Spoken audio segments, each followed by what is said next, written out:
Hi, my soul friends. It's a little windy out here, but I was thinking about the human mind.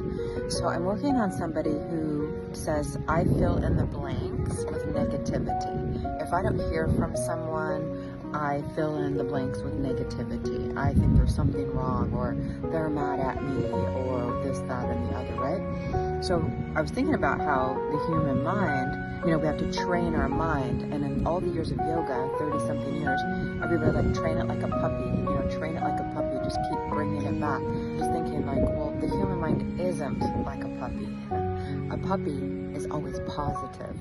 A dog looks to the positive. The dog loves you unconditionally, right? So if you could transform your mind, even like the dog, actually dogs, all animals, are mostly a higher frequency than humans are.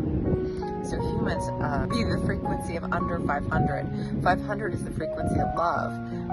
Animals are innately a frequency of love. If you look at Power versus Force, Dr. Hawkins. So the human mind, we do want to train the human mind and learn and teach it to not go to the negative, but also we can clear things out of the mind and the unconscious and the subconscious mind. The mind, you think it's enclosed within you, or even your body, you think it's like enclosed within you, but there really are no walls. So there's not even any, there is protection. So I don't want to say that there isn't, but it's like we're more open and connected and one than we realize.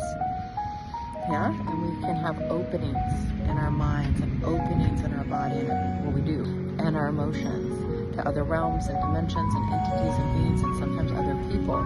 So it's really important to understand this so that you can release those, close those, and heal those things and strengthen your auric field, etheric field, light body, strengthen your body, strengthen your mind and your emotions, and then choose to see as God sees, through the eyes of love, and choose to think as God thinks, through the eyes of love, and see yourself through the eyes of love and everyone else. And just if you have that negative thinking, do everything you can to say, I'm injecting God's voice here, God's light, God's peace, God's harmony within me and my mind and them and our space, because truly we're all connected